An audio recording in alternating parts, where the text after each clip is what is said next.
आज मैं आपको एक ऐसी कहानी सुनाने जा रहा हूं जो हमें सिखाती है कि ईश्वर की हर लीला में हमारा भला छिपा होता है। ये कहानी है महान बीरबल और एक दरबारी की, जहां एक छोटी सी दुर्घटना जीवन का सबसे बड़ा वरदान बन जाती है। ये एक ऐसी घटना है जो हमें दिखाती है कि कैसे हमारी सबसे बड़ी मुसीबत कभी-कभी हमारी सबसे बड़ी रक्षा का कारण बन जाती है। बादशाह अकबर के दरबार में बीरबल का एक अटूट विश्वास था। वे हमेशा कहते थे कि ईश्वर जो कुछ भी करता है वो मनुष्य के भले के लिए ही करता है। कभी कभी हमें लगता है कि ईश्वर हम पर कृपा नहीं कर रहा, लेकिन सच्चाई ये है कि वो हमें थोड़ी पीड़ा इसलिए देता है ताकि हम बड़ी विपत्ति से बच सकें। बीरबल का ये दर्शन था कि कभी कभी तो लोग ईश्वर के वरदान को भी शाप समझने की भूल कर बैठते हैं। उनका मानना था कि जीवन में होने वाली हर घटना का कोई न कोई गहरा उद्देश्य होता है, चाहे वो हमें तुरंत समझ आए या ना आए। एक दिन की बात है, दरबार के एक दरबारी के साथ एक दुर्घटना हुई। शाम के समय जब वो अपने जानवरों के लिए चारा काट रहा था तो अचानक उसकी छोटी उंगली कट गई। खून बहने लगा और दर्द से वो कराह उठा। ये दुर्घटना उसके लिए बहुत पीड़ादायक थी। दर्द और गुस्से में वो सीधे बीरबल के पास पहुंचा और बोला, देखो बीरबल, ईश्वर ने मेरे साथ क्या किया है। कल शाम को जब मैं चारा काट रहा था तो अचानक मेरी छोटी उंगली कट गई। क्या अब भी तुम यही कहोगे कि ईश्वर ने मेरे लिए अच्छा किया है? बीरबल ने शांति से उत्तर दिया, मेरा अब भी यही विश्वास है, क्योंकि ईश्वर जो कुछ भी करता है मनुष्य के भले के लिए ही करता है।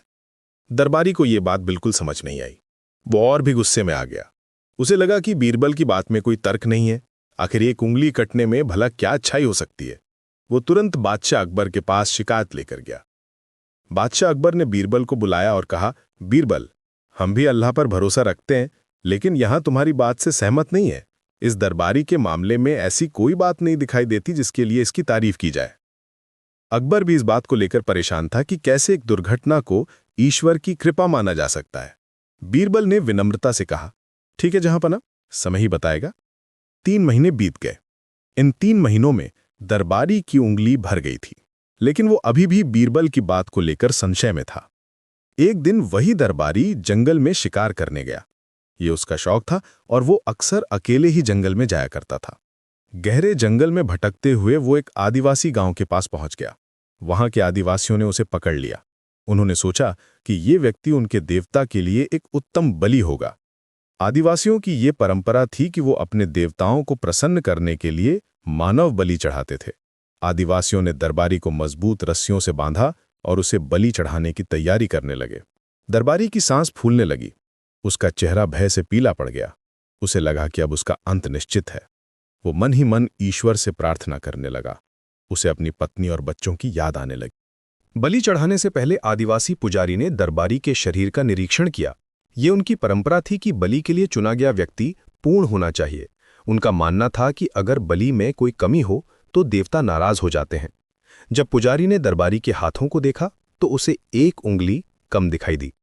पुजारी चिल्लाया, नहीं, इस आदमी की बलि नहीं दी जा सकती। अन्य आदिवासी हैरान हो गए। उन्होंने पूछा कि क्या कारण है। पुजारी ने समझाया कि यदि 9 उंगलियां वाले इस आदमी को बलि चढ़ा दिया गया तो हमारे देवता खुश होने के बजाय क्रोधित हो जाएंगे।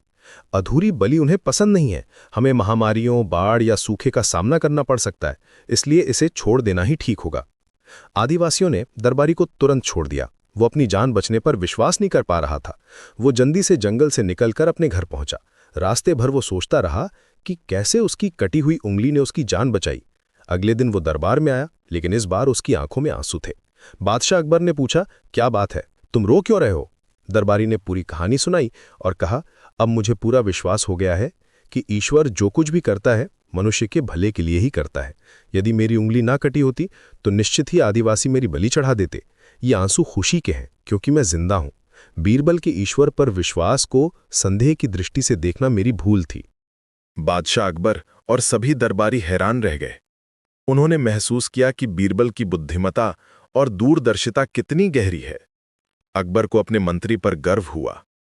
उन्होंने समझा कि बीरबल का विश्वास केवल अंधविश्वास नहीं था, बल्कि जीवन की गहरी समझ थी। ये कहानी ये सिखाती है कि जो भी होता है वो अच्छे के लिए ही